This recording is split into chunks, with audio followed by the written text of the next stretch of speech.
ദുരന്തങ്ങൾ നേരിടാൻ കേരള ഫയർഫോഴ്സിന് അണ്ടർ വാട്ടർ ഡ്രോൺ ടെക്നോളജി സംവിധാനം. രക്ഷാപ്രവർത്തനത്തിൽ സ്കൂബ ഡൈവേഴ്സിന് റിമോട്ട് വഴി ഫലപ്രദമായി ഇത് ഉപയോഗിക്കാൻ കഴിയും.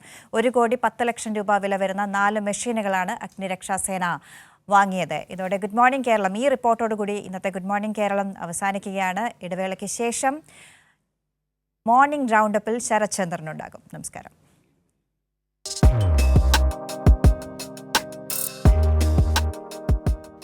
ദുരന്ത നിവാരണ രംഗത്ത് ആധുനിക സംവിധാനങ്ങൾ കൂടുതൽ ഉപയോഗപ്പെടുത്തുകയാണ് കേരളം. പുഴകളിലും ചളിപ്രദേശങ്ങളിലും രക്ഷാപ്രവർത്തനത്തിന് അഗ്നിരക്ഷാസേന മുങ്ങൽ വിദഗ്ധർക്ക് അണ്ടർ വാട്ടർ ഡ്രോൺ ടെക്നോളജി സഹായകമാവും. 100 മീറ്റർ താഴ്ചയിൽ വരെ പോകാൻ ഇതിന് സാധിക്കും. 2 ക്യാമറയും ഒരു 4K ക്യാമറയുമുള്ള റോബോട്ടാണിത്.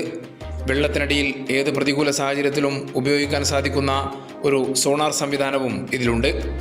ഷിരൂർ മണ്ണിടിച്ചിലിൻ്റെ കൂടി പശ്ചാത്തലത്തിലാണ് മുഖ്യമന്ത്രിയുടെ നിർദ്ദേശപ്രകാരം 4 മെഷീനുകൾ ഫയർഫോഴ്സിനായി വാങ്ങിയത്. ഇത് നമുക്ക് ജലാശയങ്ങളിൽ എന്തെങ്കിലും അപകടം സംഭവിക്കുകയാണെങ്കിൽ അത് പെട്ടെന്ന് അതിൻ്റെ അകത്തുള്ള അവസ്ഥ മനസ്സിലാക്കി എവിടെയാണോ ഈ ഒബ്ജക്റ്റ് കണ്ടെത്തുന്നത് അവിടെ നമ്മൾ സ്കൂബ ഡൈവേഴ്സ് ഇറങ്ങിയിട്ട് പെട്ടെന്ന് തന്നെ പുറത്തെടുക്കാനുള്ളൊരു ഇത് ലഭ്യമാകും. അതാണ് ഈ ഒരു ഇതുകൊണ്ട് ഉദ്ദേശിക്കുന്നത്.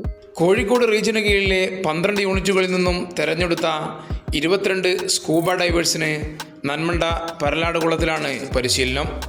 ഐറോ ടെക്നോളജീസിൽ നിന്നുള്ളവരാണ് ട്രെയിനിങ് നൽകുന്നത്. ഇത് മൾട്ടി പർപ്പസ് ആയിട്ട് വെള്ളത്തിനടിയിൽ നമുക്ക് എന്തെങ്കിലും ഡെബ്രീസോ ഇല്ല എന്തെങ്കിലും സെർച്ച് ചെയ്യാൻ വേണ്ടി യൂസ് ചെയ്യാനാണ്. ക്യാമറയിൽ കൂടെ നമുക്ക് ഡയറക്റ്റ് ആ വിഷ്വൽസ് എല്ലാം കിട്ടും. ഇൻ കേസ് വെള്ളത്തിൻ്റെ കണ്ടീഷൻ വളരെ മോശമാണെങ്കിൽ നമ്മൾ അവിടെ ഈ സോണാസ് തന്നെ യൂസ് ചെയ്തായിരിക്കും ഐഡൻറ്റിഫൈ ചെയ്യുന്നത്. Kozhikode regional fire officer T രജീഷിൻ്റെ നേതൃത്വത്തിൽ 3 ദിവസങ്ങളിലായാണ് പരിശീലനം. കൈരളി ന്യൂസ്, കോഴിക്കോട്.